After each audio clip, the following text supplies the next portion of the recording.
welcome to the Dice Hour. I'm Tom Vasel. Hey, I'm Zee Garcia. How you doing? Jason Levine. And I'm Sam Healey. Now don't be afraid of the fourth man, the shortest man. He is here just for this episode because, why? He just showed up. He invited himself. he really...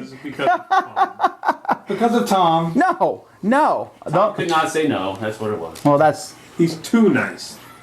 Yep. Just not to Jason. Am I too nice? Say it. I don't know. I've been hearing rumors. Tom is actually very nice. Tom, anything that I ask, he will go out of his way to do, which is why I'm here. Well, it's not actually... top 10 episode. That's actually not true, but all right.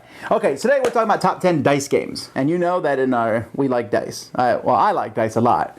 Real briefly, what were your criteria for dice games? It has to be a dice game.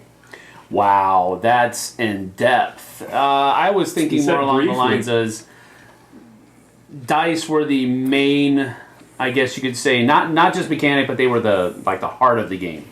So a dice game, yeah. Yeah, but I mean, come on, you could argue that Risk is a dice game. You could, but I wouldn't. Okay, but I would argue that it is a dice game too, but not for this list. I wouldn't have picked it. No, I agree with Sam. Same thing. It has to be dice. Has to be the heart of the game. Or that's something. That's a good way to put it. Or something with dice that's unique. If you're using dice in a unique way as well. Well, Yeah, possibly. It matters though. Yes, exactly. Yeah. But I also disqualified games that I thought would fit in another category even more strongly. For example, I hope it's not on your list. Tumbling dice. I thought about because. Because you have to change our list already? Because I like tumbling dice, but it's a dexterity game. Right. The dice are there, but it's more about dexterity. Right. And I'm saying this because I feel like you especially are going to pick a game that I'm going to say, I would have picked that, but I didn't consider it to be in my list, but I have no problem with it being in your list. It's okay. I'm hoping. I'm expecting to get picked on now, knowing what's on my list. I expect to pick on. Are we ready? All right. Let's start. Let's hit it. Number 10. Okay, well, my number 10. It's, I guess, advantageous that you already stole my thunder with your example of a game that you wouldn't include on this list. Are you kidding for me? my number 10. My number 10 is Tumbling Dice. No. And that's why Sam got the big boy. Right there, baby. All right. I'm very surprised about that. No, it's the reason it's sure, Sam. Two can play that game. But I did write it on my list. Yeah, I really okay. thought about it, and that's the only reason it disqualified it. Tumbling Dice was on mine, just didn't make the top 10. Sorry. Tumbling Dice is a game that, yes, you do have to be careful on how you roll your dice. And you're trying to roll your dice in such a way that it is, I guess you could say, dexterous. But at the end of the day, the only thing you're doing in the game is rolling dice. So why would this not be considered a dice game? I mean, you've got a gimmicky playboard that makes it a dexterity angle to it, but I think it's a dice game because that's all you do. You roll dice. You tumble dice down a little waterfall-like piece of wood, and you're hoping to land it on a certain landing that scores you the most points. Okay, but I already said that I wasn't going to criticize that kind of choice. All right. I'm just punching it home, yo. Know what I'm saying? So my number 10, Tumbling Dice, a great end-of-the-night game that really provides not a bad game, but it provides good gaming closure. My number 10 is a football game from R&R Games, and that's First and Goal. And I love it because it comes with dice, and especially if you buy the expansions, tons of more dice. And yes, there's some card play trying to outguess the other guy, but it all comes down to what you're rolling on those dice and which dice you're trying to roll because the dice have different numbers. Yeah, I thought for even my criteria, this was kind of a stretch a little bit because there's a lot of card play in the game too, but I stuck it on anyway. So First and Goal, my number 10. Well, my number 10 is Nations the Dice Game. Cult of the New! No, not quite. My list has a lot of old stuff in there too. But I played this at BGG Con. Let me guess. It was awesome. It was awesome. Everything is awesome! It brings in something new. It brings in something new and unique, which is something I think we're going to see a trend of. Before we saw lots of games that were Yahtzee based, while Nations the Dice Game and some other games on my list have this new flavor where you're taking dice, you're building bigger dice, you're bringing the bigger dice in, and you're using the bigger dice as you go, and you're expanding your dice pool. And Nations the Dice Game does a very good job of it. It will be a hit when it comes out. No, it is. Out. I think it is. Oh, it's not out in English yet. It's not out by Asmodee. Okay. All right. My number 10 is a little game from Michael Schott that's called Shanghaian, or Shanghai, with an E and at the end of that. And this is a two-player He said the dice same game. thing last time, didn't he? Yes, he did. What's that? He said the same thing Is that the last exact time. same thing? Yes. I don't know how else to describe it. It's a weird spelling because the game is, I believe, not in English. It's a two-player dice game, like I said, and it's basically an area control game, if you want to think of it that way, where you're rolling dice and you're taking your Shanghai pirates for your crew. And I think I said the same thing last time as well. The interesting part of the game is that you score in each color of pirates the points for the other guy. So if I have more pirates than my opponent, if I have, say, 8 pirates and they have 5, I score 5 for that color. Or I score my own, but they can have none. So it's a really tricky game. Sometimes you'll have 8, and then 1 comes up and you really need to get that one, or your score will go from 8 to 1, which is now what they have. So really cool game, Shanghaian, two-player dice game. I like it a lot. My number 10. Number 9. Okay, my number 9 is one I feel pretty strongly will be on at least someone else's list, and that is Roll Through the Ages. And I'm going to say both of them at this point. Roll Through the Ages Bronze Age, or Roll Through the Ages the New Iron Age, because they're very similar. I mean, like 80% similar. Yeah. It's basically a Yahtzee style type game where you can roll and have some re-rolls, but then you're building up on a piece of paper your own civilization. Right. The first one is very solitaire-ish. There's not a whole lot of interaction with other players. A few times your dice will affect other people. The second one has a little bit more interaction, which is why I probably like it better. But it's very solid. It actually also feels quite different than the Nation's Dice game you just mentioned, but I like it. Roll Through the Ages, either version. Speaking of Tom Lehman, my number 9 is a little-known game from him called To Court the King. Now, in this game, you start with your dice pool. You're rolling dice to try to get sets or numbers or any kind of patterns to pick cards, which will then power up your dice, give you more dice, while you're building up to eventually get to the final part where you can get 7 of the same to get the king. It's a very unique game. It's a little bit of an older game, but I think that Tom Lehman, as you'll probably see from all our lists, has done amazing dice games over the years, and To Court the King is my number 9. I don't think I have any of his games. I have one designer who's Roll 3... Through the Ages is his game. Oh, that's not Matt Leacock? That is Matt Leacock, yes. Roll Through the Ages, the new one is his one. game. Oh, the new one. Oh, yeah. The new one is his game. Tom takes a lot of games and does like the second versions of them. He does. True. He works with a lot of other designers. And that was actually on my short list. I like To Court the King quite a bit. My number 9 is a game from Stefan Dora called Pasha.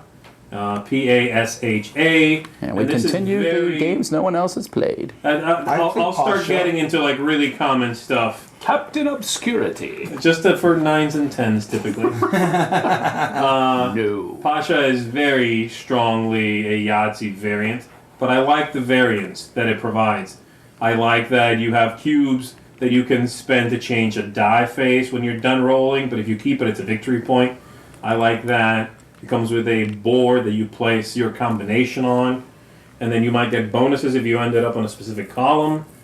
I think the dice are beautiful, the production's stunning, so I really like this one. Pasha is my number 9. Okay. Well, my number 9 has already been mentioned, and that Already? is Roll Through the Ages. Woo! Hey, 9 power! Tom's stealing all sorts of thunder, right? Oh, that's right. Robbing me blind. Like Tom said, one of the things that I like about it, though, is that, everything that he said was great, but one of the things that I like about it is that it holds a Civ game. It holds a Civ game feel without having the longevity that a Civ game brings with it. Now, usually coming from me, that's kind of strange to hear because one of my favorite game is Twilight Imperium 3, and I like the long game. That's enjoyable. With civilization games, though, they usually tend to focus on building your civilization, and they kind of shy away from, well, in some aspects, I guess, battling other people.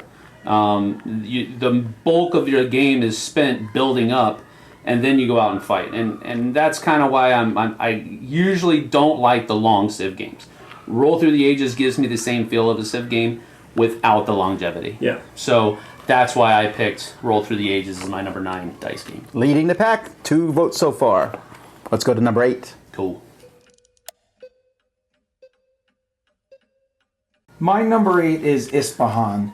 Everyone knows I like Euro games, and Ispahan is a great Euro game. You don't roll dice the whole game, but you're using your dice in unique ways. You're rolling your dice. There's a pile of dice. You're going to get camel dice. You're going to get all sorts of different dice. You pick a number. However many dice is there is how you use them. Ispahan, a great Euro, using lots of dice. That's my number 8. 8. Dice. He said dice like 52 times in that sentence.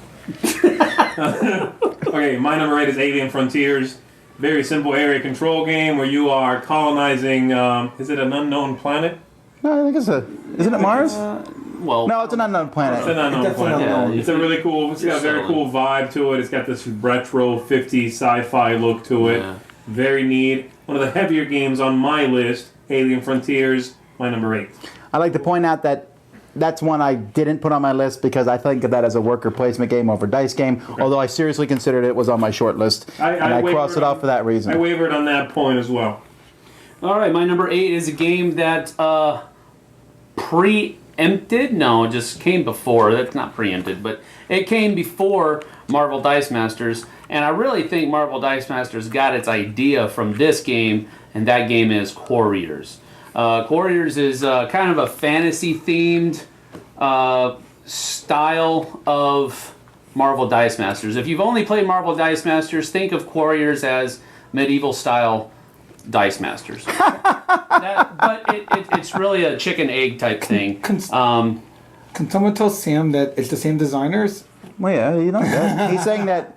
Doesn't... It was a previous Anyway. game. It's an extension game. Marvel Dice Man. Marvel... Oh no, that's not it. No, Couriers. it's Couriers. Thank you very much. Couriers originally came in this really cool idea. I thought it was, although it was hard to store. Came in this little cube that looked like one of the cube. dice, and I thought that was an interesting thing. Now they have these really cool ways to store that come in regular boxes that are easier to store on your shelves. So, but anyway, Couriers is you're rolling dice trying to get monsters that will attack your other monsters, your opponent's monsters, on their turn. And of course knock them out. If your dice get to stay in front of you to the next round, they actually score, and then you get points based on a little score track, and whoever has a certain number of points first wins. But it's a really cool game of just rolling a lot of dice and trying to work the best combinations with your dice. So that's Couriers. All right. I was just kidding earlier when I called you Cult of the Noob because my number 8 is also Nations, the dice game. Whoa. Yeah. See? We both played Wow. at PGG Con, and there you go. Wow, guys. All right. And here's the thing. I really like Nations a lot, but I'll probably not hardly ever play it because it's really long.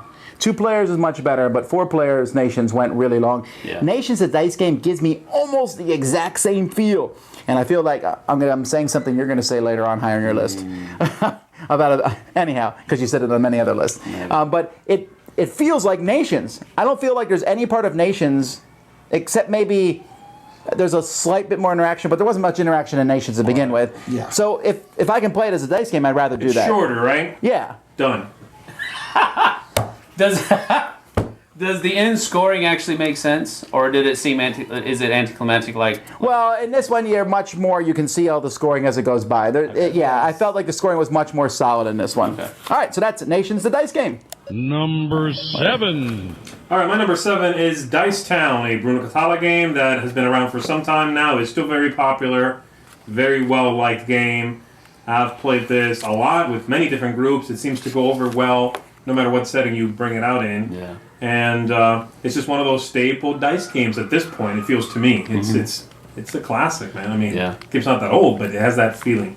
So, Dice Town is my number 7. Very cool. Yeah, that's awesome. All right, my number 7, Dice Town.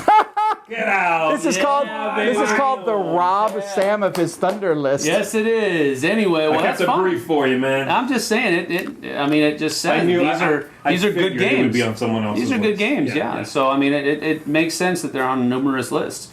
Dice Town was one of the first games that I used to try to start a new gaming group in my church, and I actually did it by inviting the deacons over. This is when I was in California. I invited the deacons over to my house one night to have a not really a game night, just for dinner, but then we play games afterwards. And the poker aspect of Dice Town is what really made it lock for them. Yeah. They were, okay, I understand that. I understand the poker hands. Now what do they do? And all I really had to do was explain to them the different ways that the dice were used. Rolling to get the best hand, that's already there. Yeah. So it really is a cool game that you can use to introduce some of these designer games to newer players, because it has mechanics, I guess, that are already known by the players. It's not something, they don't have to learn the whole game. Right. They just have to learn the different aspects of the game. And a lot of the concepts in the game, like you get gold pips, that's good, it's gold. Yeah. You have money, Right. dollars, that Right. makes sense to people. You Yeah. spend money, you want money. Yeah. It goes And over well. all the Yeah. things really fit into that Western theme really well too, that you could do with the dice. So Dice Town is a really cool game. You should go check it out. All right, my number 7 is Castle Dice. Castle Dice is a game that is basically dice drafting, which I like. Essentially, everyone is rolling some dice, and you roll some that you have to roll, but then you pick some other colors. You throw them all in the middle, and then people will draft them and use them to build different buildings and special things. And you can manipulate the dice a little bit with certain animals. And they're coming out with an expansion soon, which I'm pretty pumped about, because this is a really solid game. It's one of the few Kickstarters that's made it into my collection. Has a really weird box size, but it comes with tons of customized dice, which I like. And it has that dice drafting, and it works just as well with 2 as it does with the full complement, which I want to say is 4 or 5. It might be 5. But anyway, that's Castle Dice. Cool. My number 7 is Dice Town. No, actually, it's not Dice Town. Dice Town actually made See, my I managed to not make that joke. But all right. My number 7 is actually a lesser-known Rio Grande game called Alia I Acta Est. That's a good game. This is a I don't know how to describe it. You're rolling your dice. You're taking parts of your dice. You're putting onto different parts of the board to court Roman senators, to go to the. It's almost worker placement. It's almost worker It's like placement. dice It's hard to allocation. describe. But you roll some, you put some out, then you roll some more, you put some more out, you roll some more, and each turn you have to put at least one out, but you can put multiple out. And any game that has a latrine is awesome.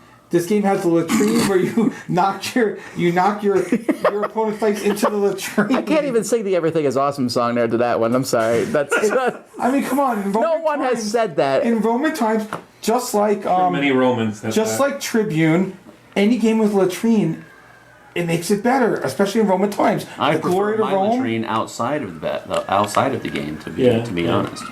but still, it's such a good mechanic that as you place the higher dice down, the lower dice get bumped into the latrine. Great mechanic. That's my number 7, Alia I Acta Est. The game is a whole lot better than he just.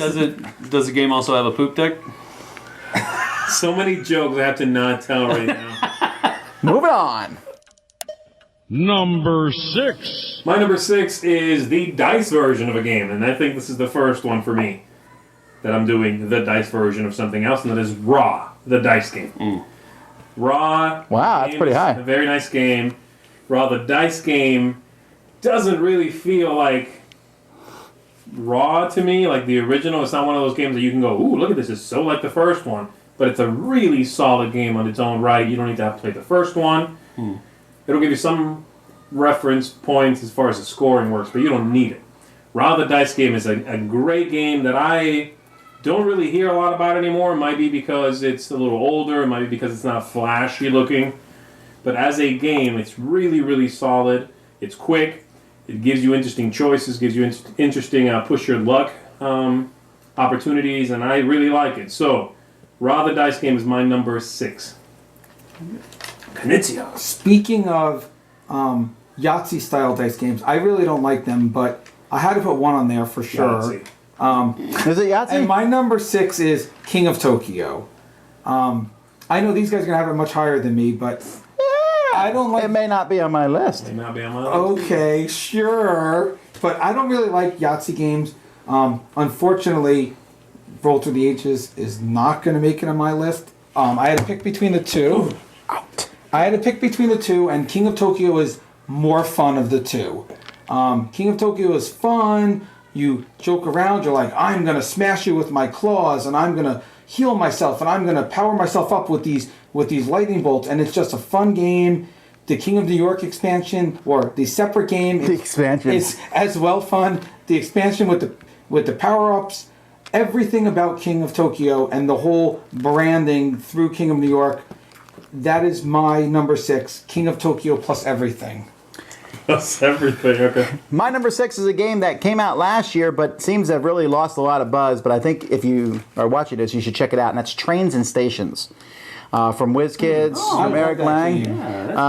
It's a neat game where you're basically rolling dice in your turn and then using those dice to either put them out on the board as connecting the routes or using them to buy cards. Very fascinating mechanisms. Pretty small box. The dice look like Quarrior's dice. Same designer, actually. But really solid Euro game, plays very quickly, and I thought it had some unique feel to it, and I'm kind of bummed that it seems like it's vanished off the face of the earth. That's a great choice. But if you find it somewhere, Trains and Stations. Yeah, that's actually a really good pick. That probably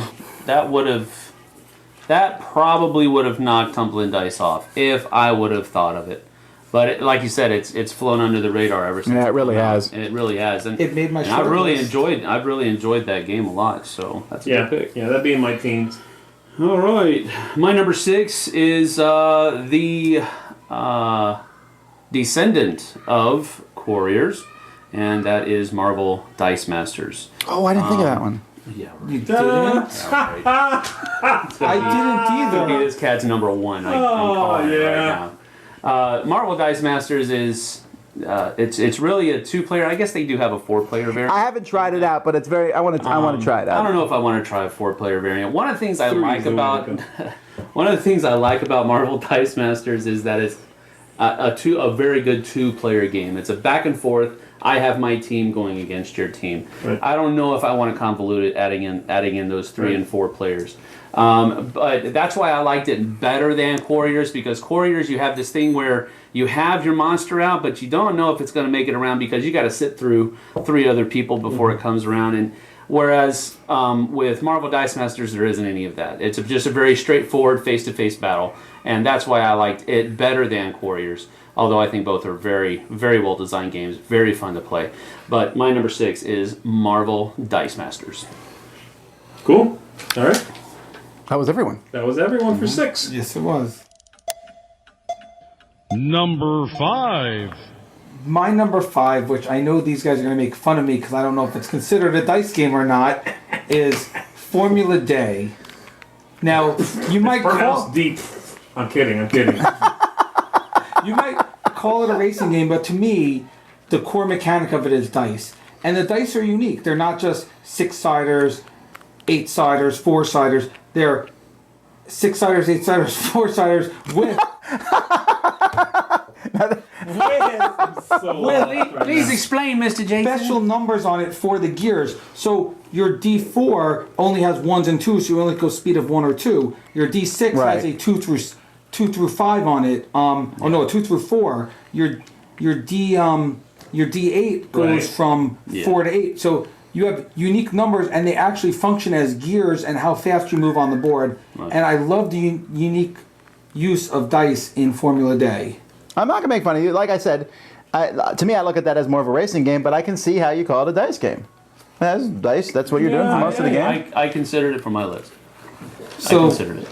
I didn't get made Zee was thinking about giving you garbage, but then we had your back. No, I'm just not. I didn't think of it because I like other dice-driven racing games better. I didn't think of it. Yeah, it is like Power Boats, for example, would be my choice when it comes to a dice-driven racing game, and it would be in the 20s or something. I mean, all right. Well, Formula Day is still my number 5. My number 5 is one I'm sure is not on Sam's list, but that's because you're not a big fan of real time, and that's Escape. Escape. Oh, yeah. And that's where you're all rolling dice. Basically, that's all you're doing for 10 minutes straight, right? 10 minutes. Yeah. Gong. And you're rolling dice and using the dice that you roll to try to get your guy to move through this temple to get out, to accomplish goals. And everyone's rolling your dice at the same time, and you're saying, come over here and accomplish this goal. And there's a lot of cool little expansions. I'm really pumped to try the new Zombie Escape. Basically, it seems like it's the exact same game, just zombies. Right. But very... I don't know. I get a big kick out of it. but I realize it's not for everybody. You have to kind of like that 10-minute absolute frenzy. Right. Yeah, I tend to want to play games to de-stress. I don't want to play a game that is stressful, and a game like that for me is stressful because I know I'm working against the time. I'm like, and I'm doing all of this, and I just Totally want to be legit. like that. My kids, when I play it, they're like, "Do we have to do it again?" Because they're so stressed out by the first one. Right. That's your chore for today. So my number 5 is a zombie game, not zombie dice. It is called Run, Fight, or Die. And this is a game that I was introduced to this year at Origins, and not Origins, at Dice Tower Con in Orlando, and I just really enjoyed it. I thought it was very cool how you can, now I haven't played a lot of the expansions, and I'm wanting to try the co-op thing. I've tried to keep this guy to, kind of It's coming. pull it out, It's coming. pull it out. But anyway, I really enjoyed how it had that, a little bit of a nail biter stress factor. Those zombies keep coming unless you fight them off, and you have these turns where your zone 1 is chock full of zombies, and you just absolutely have to roll absolutely correctly, or you die, and something happens, and a miracle occurs, and all of those zombies are Or it gone. doesn't happen. Or it doesn't happen. And I just really enjoyed that. I also liked the comedic factor that the game had with it, where the what do you call it? Sidekicks. You have a sidekicks screaming and everything. cheerleader with you. Right, and they give you, some of them give you negative things, but it doesn't really bother you because they're funny, they fit, you can see it happening, where you're carrying along this girl that's just, gone nuts and screaming, or you're carrying around this dude that's just a pothead, and he's like, it's all cool, man, whatever, And so it really has a cool comedic value that keeps the theme light, because it can be a gory, heavy theme, but Mr. Lanius did a very good job of keeping it light, and keeping it real. So, Run, Fight, or Die, my number 5. This list is so hard for me because all these games, that one, Trains and Stations, it's so many good. I love dice games. Too many good ones. All right, my number 5 has actually been mentioned already. Roll Through the Ages, the Bronze Age. 3 people! Except Jason. I'm sorry. I have not played the new one. I am looking forward to playing the new one. It looks very good. But the original one, you guys have spoken about it already. I really like it. I love the fact that it feels different than most dice games to me, and that's what I really like about it. I like that it condensed so much theme into so little, and it works. So, number 5, Roll Through the Ages, the Bronze Age. It's my number 11, to be fair. Sorry. Doesn't count. I know. Number 4. Jason was wrong. I did not put King of Tokyo on my list. I put King of New York. And I mean, this to me, I think this was the first. No, this was the second game I wrote down when I was making the list, because it was just boom. I played this one so often. I don't even try to guess the first one. I really enjoy King of New York. King of Tokyo is fine then. You could substitute either one. They're essentially the same game. With King of New York just has some more maneuvering around the board and some. It just has a different feel. It's a meaner, and that's why I like it. But Yes. it's out now. It's all over the place. Easy to find. So check it out, King of New York. All right, and following along with this theme of stealing my thunder, No way. I have my number 4 as King of Tokyo or King of New York. It's amazing. So, Wow. King of Tokyo, King of New York, I really enjoy. I guess my favorite of the two would be King of Tokyo, but I do enjoy King of New York for those times when I do want to be a little bit more nasty. I know, right? It's like mugging over I know, here right? non-stop. Exactly. So it's distracting. But a dog's butt. Oh, gosh. You need to change some of your pictures on your screen. Anyway, the whole idea between... I didn't want to take up 2 spots on my list for what is essentially the same game. Right. And Oh yeah, same thing here. so I did kind of throw them together, but I like one a little bit better than the other one. King of Tokyo is my favorite, but I do enjoy King of New York. It is essentially the same game with a few extra little things that you can do in it. King of Tokyo is probably the game that brought it to my attention, and so I think Base game is exactly what you need. If you have to get one of the expansions, I would go with the Power Up expansion, and the Halloween expansion you can either get or not get. The Power Up is the one that actually affects the game a little bit more. Yeah. So I would say if you want to have what I would consider a complete game of King of Tokyo, you need to get the base game and Power Up expansion. That gives you the Panda Bear. But that's my number 4. What about Oogie Boogie? That's the I agree Halloween with expansion. Sam. That expansion is not as necessary. I mean, it gives you 2 extra characters, but it's not necessary. But I'm with Tom. King of New York is the better version now. You said King of Tokyo on your Well, list. Just King of saying. Tokyo Plus. Oh, okay. Okay. My number 4 is a very new game on the list, and honestly, part of this rating might be a little cold to the new influence on it at this point. That's Pandemic the Cure. Pandemic the Cure, I thought he'd have this one. Pandemic. I played it the first time I played. I was like, okay, that's cute, and I was not blown away by it. And that's probably my own fault because I was hyping it in my own mind to no ends. I've now played 6 or 7 times, and I really like it. I really, really like it. It's gotten better every time I play. It's more tense every time I play. There's more interesting things to do. Very simple, but man, it gives you that feeling. It works. Yes. They got that game. They got Pandemic to fit into that dice game mold. Lost a bunch of mechanisms, but it still gives you the same tension. So, that's my number 4, Pandemic the Cure. Cool. My number 4 is also my BGG username, and that would be Liar's Dice. This is a great bluffing game. But is it great? Is it awesome? It is awesome, beyond awesome. Everything is awesome. If you see me run this at the World Board Gaming Championships, you will see 200 plus people all shaking cups with dice at the same time. But the game itself is a great bluffing game. That does sound cool. You have to see it one day. It's amazing. And Richard Borg came up with an amazing bluffing game. Amazing. It's one of the best. What's it called? Liar's Dice. Oh, this one. Oh, I think This one. I got it. Or actually, it's called Dead Man Dice, or whatever they called it in that Pirates of the Caribbean movie. But seriously, if you're looking for a game where you could bluff everyone else, try to guess what's under the cups, figure out who's lying, who's not lying about what they have, amazing game. My number 4, Liar's Dice. Cool. Number 3. All right, my number 3 is a game that I don't think has been mentioned yet. About time. I know, right? But it is a game that I play very often, so much so that some of the dice have actually started to wear out a smidge.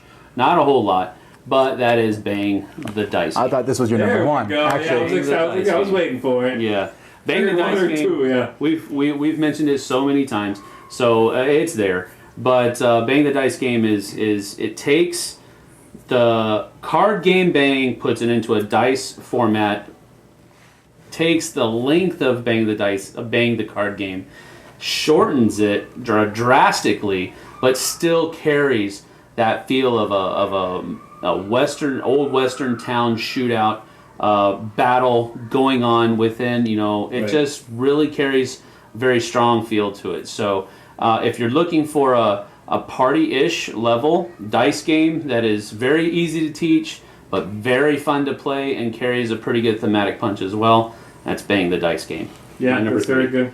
It does the same thing as Pandemic and Pandemic the Cure, I feel, that theme. Absolutely. All right, my number 3, and this is why I was the one person not making faces when Jason said this, is Liar's Dice. Liar's Dice. we were making faces. I like the Liar's Dice. Sam was definitely making faces. Liar's Dice for me. I've mentioned this before. That was my college game. I really like the game. I think it's the simplicity of it. There's a few games, I really considered making this my number 1 for this list. And I thought about it long and hard, and I said to myself, there's other games that are going to just give me a better feel now. But the simplicity of Liar's Dice cannot be beat. But this is number 3. He said it could have been number 1. I almost made it number 1 also, Sam. It is one of the best bluffing games. It's like poker without Trying poker. to scratch my brain It's to like understand it's this. like It Texas doesn't make Hold'em sense. without the betting in it. It is such a great game. I really like it. It's like 11 or something. Liar's Dice, every time I've always played, it's more about the group I'm with. You know what I mean? It's about a great I can camaraderie. see that. It's about a really fun time. The game, especially in that instance, is a facilitator to that. A lot of these games take over. Maybe not these, but a lot of games take over, and it's about the game. With live dice, man, it's always about the people. And that's what I love about it. See, Anyway. the thing is, and I'm not trying to steal your thunder. I'm just trying to see the thing like Dice Down. Dice Down can have that same feel. You're not trying to bluff people, but you're still kind of doing that secretive role, and you're trying to pull out. I don't know. It just has that same feel to it. It just seems like, I don't know. Liar's Dice is just, I don't know. The simplicity is what does it for me. The simplicity, okay. and it really feels like I guess it's just dead for me. Yeah. There's just other games that do what it does. Yeah, but abstracts, you're not so hot with abstracts. Yeah, but see, that's not even an abstract game. It is. It's basically a thematic. I mean, it's a themeless game, and I like themeless games. It does what it says. I mean, it's a lying game. You're trying to outlie your opponents. That's not a theme. I'm not saying it's a theme. I'm just saying that's all you do. I think it's an abstract game. I'm on Team Z for It's a this. bluffing game. Okay. Anyway, Whatever. my number 3, Liar's Dice. My number 3. I'm back on Team Z again.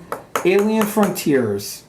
All right. I don't know if it's considered a worker placement. It is a worker placement, It is. but it's one of the most unique worker placements. I thought about a different game, Kingsburg, but Kingsburg didn't quite make the list. But Alien Frontiers does it better, in my opinion.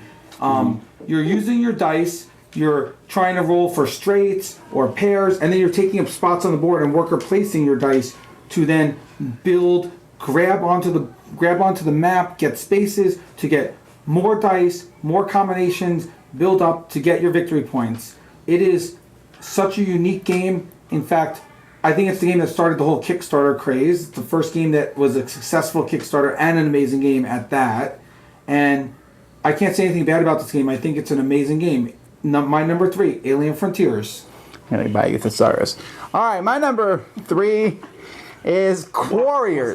Wow. Tom just made a jab at Jason when it comes to vocabulary. Word choice, yes. Ooh, shots fired up in here. Etc. So my number 3.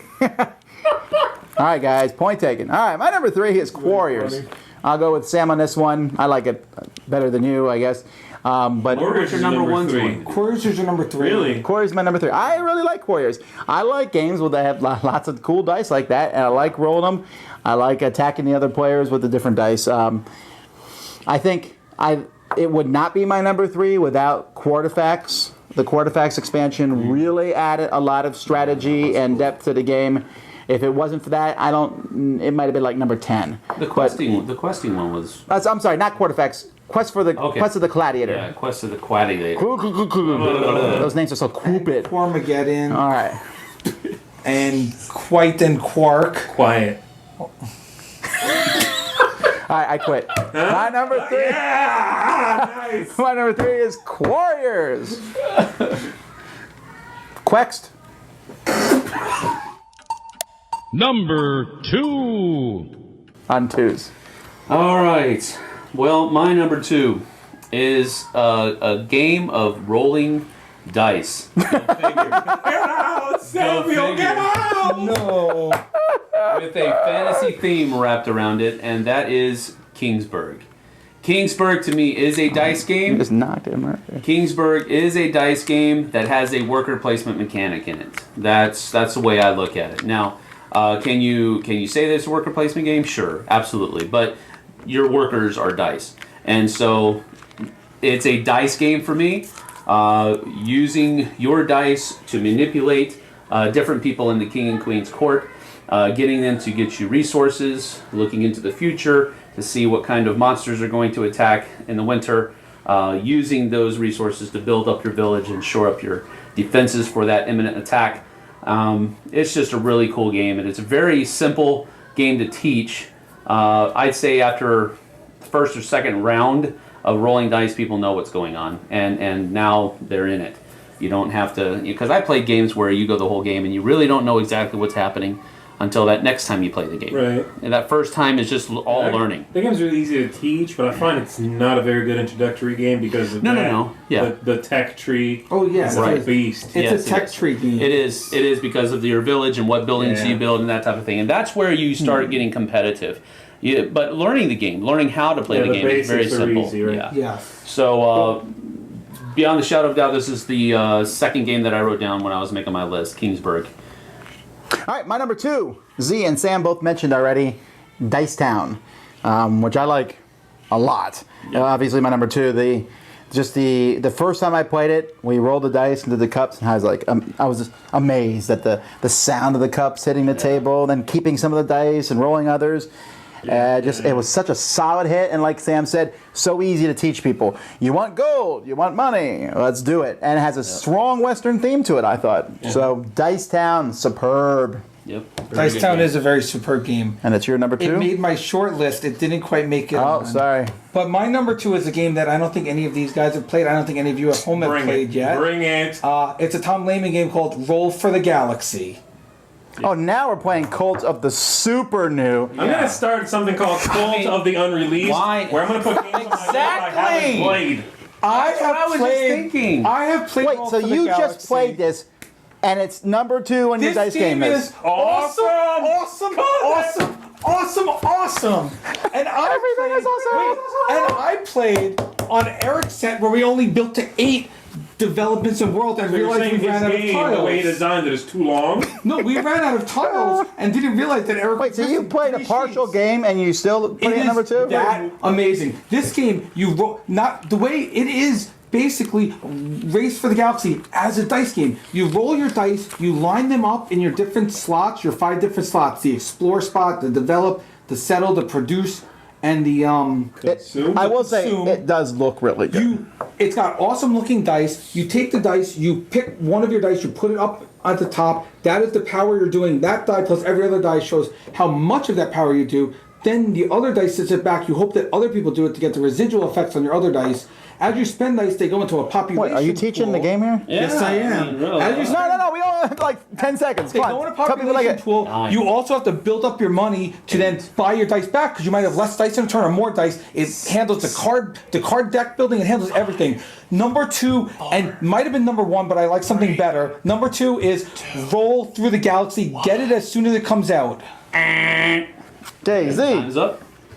My number 2 is a game, is definitely not going to be on anyone's list.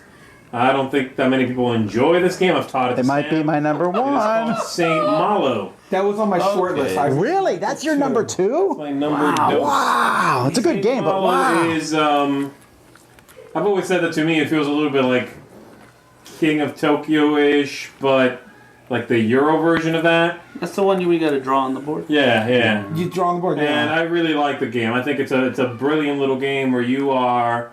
It's like a game about shoring up risks. I don't know how else to describe that. It's basically you roll and you have all this great stuff you want to do. But if you take a type of die and you draw on the board, that spot will take nothing else for the rest of the game. And you're like, ooh, I really should have put a wall there because I'm going to get attacked. Or man, I should have left that spot open so I can put a house there and get some wood, gather wood.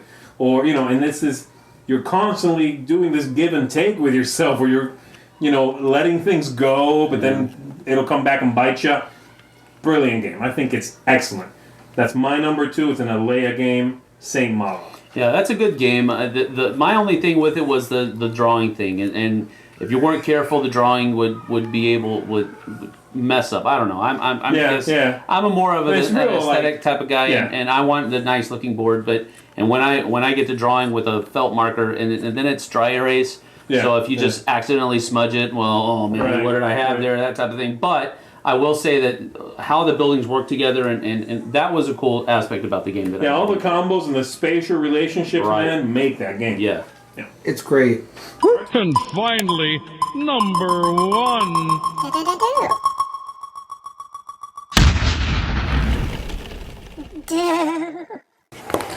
4 dice, baby! Of course, Jason always gets super lucky with his dice rolls. So am I supposed to be rolling high or low since I've never done this? You're trying to roll low. We're rolling high. 4. Tie! Wow! Oh, Sam I'm gets not it. worthy. What's the order, Sixer? We'll go straight down. I'll go first, and I'll give Z the Oh, you're last going word. first. All right, do it. All right. I can't think you're first because I was so sure it was Bang the Dice game. No. Just a little bit better than Kingsburg. Alien Frontiers. Alien Frontier. Okay, Wow, three of you said it. So then I'm ashamed for not putting it because it was like on my Just short a little list. bit better. And again, for what Jason said, I am actually agreeing with him. For me, I don't really. It was a toss up for me. Which one do I put first, Kingsburg or Alien Frontiers? Because I do enjoy both of them equally. Kingsburg is a little bit of less of a time sink. Alien Frontiers can go a little bit long, especially if you have a higher number of players in it. Oh, yeah. So I do, but I guess it was the sci-fi theme that carried it over because I am a little bit more of a sci-fi fan than a fantasy themed fan. But I mean, really, we're splitting hairs here. They're both really good games. I like Alien Frontiers a little bit better, mainly because I think it has a few more choices and it has a little bit more player interaction. So I guess those are the two reasons why I like Alien Frontiers a little bit better than Kingsburg. That's my number one, Alien Frontiers. All right, Don't steal my thunder. Please don't steal my I'm thunder. stealing your thunder. Do it. My number one, which is probably obvious at this point, is Dice Masters. Whatever the version. I look I love Dice Masters. It is supercalifragilistic. Wonderful. No, I was trying to save time. But anyhow, it gives me the same feel as Magic the Gathering. I get to build my deck per se with characters and the dice, and there's like different combos you can do there. It's fun to roll dice. I'd rather roll dice than play a deck of cards. Right. Yeah. So that's there. Even though I'm shouted down on the internet about this, I feel like it brings out the theme. It does have theme. I agree with Tom. But Doesn't help us, it's quick and fast. Yeah, I don't want your help. It's quick and fast.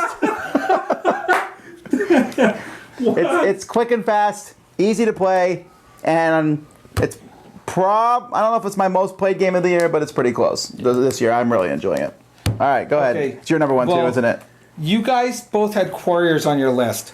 You are not tying Warriors and Dice Masters. No, Oh, you have. I'm not tying. I didn't add Quarriors to my list because I had to add a better game. Now, also, I just want to say this and give a little shout out. Lord of the Rings, the dice game, is also amazing. I know it got a lot of bad publicity, but I think No, it's it's not. a great co-op new? game.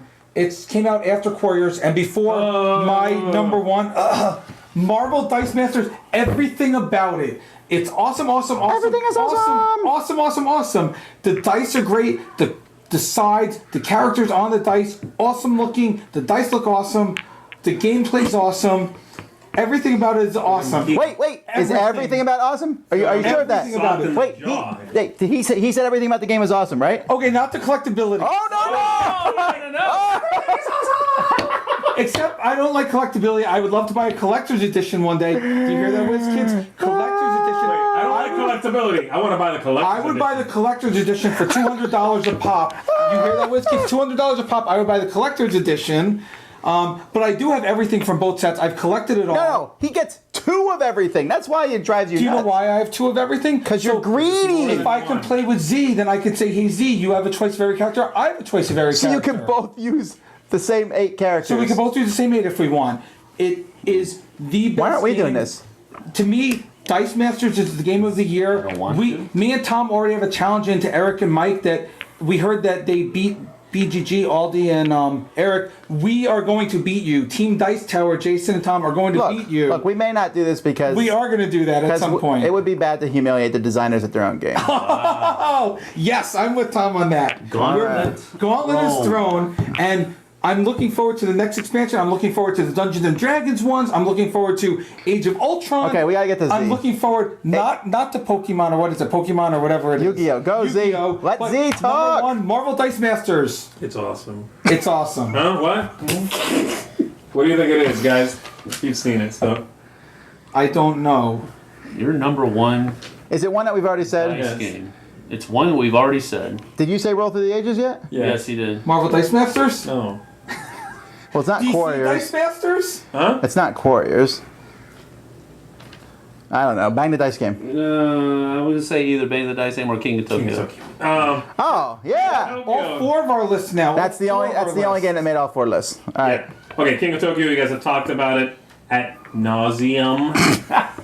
I do like King of Tokyo better than King of New York, and that's because I can teach it to more people and get it played more. That's really it. That's all I want to say about it. It's a great game. I love it. I will own that game probably forever, and goes over really well with just about everybody I've ever taught it to. So, King of Tokyo is my number uno. Cool. All right, well, that's it for today. Dice games, love them. Well, I guess that's why we are called the Dice Tower. Yeah, But kind of, sort of. I don't think a game has to have dice to be good. But I don't like when people disparage dice and talk about, oh, well, that game has dice. You know, you guys like games with dice. Yeah, I do. Live with it. All right. So anyhow, lots of dice games come out every year. I'm glad. I hope more come out. They're fun to play. Make sure they're good, though, people. Yes. There are some bad dice games. Yes, there are. But there's a lot of good ones. A lot of ones that didn't make our list that are I'll just tell you, as good. Dice is the one thing that I'll start listening to someone explain a game to me. Bad theme, no matter what. And that, when they hit that point, they go, "Oh, it's a dice game." By the way, I'm like, "Huh?" I'll perk up. Yes, Dice is the one thing that do that to me. So this was a hard list for me. good, yeah, I it's love dice games. All right, well, until next time, I'm Tom Vasel. I'm Zee Garcia. Have a good one. Jason Levine. And I'm Sam Healey. See you on the flip side, y'all. And you've been watching the Dice Tower.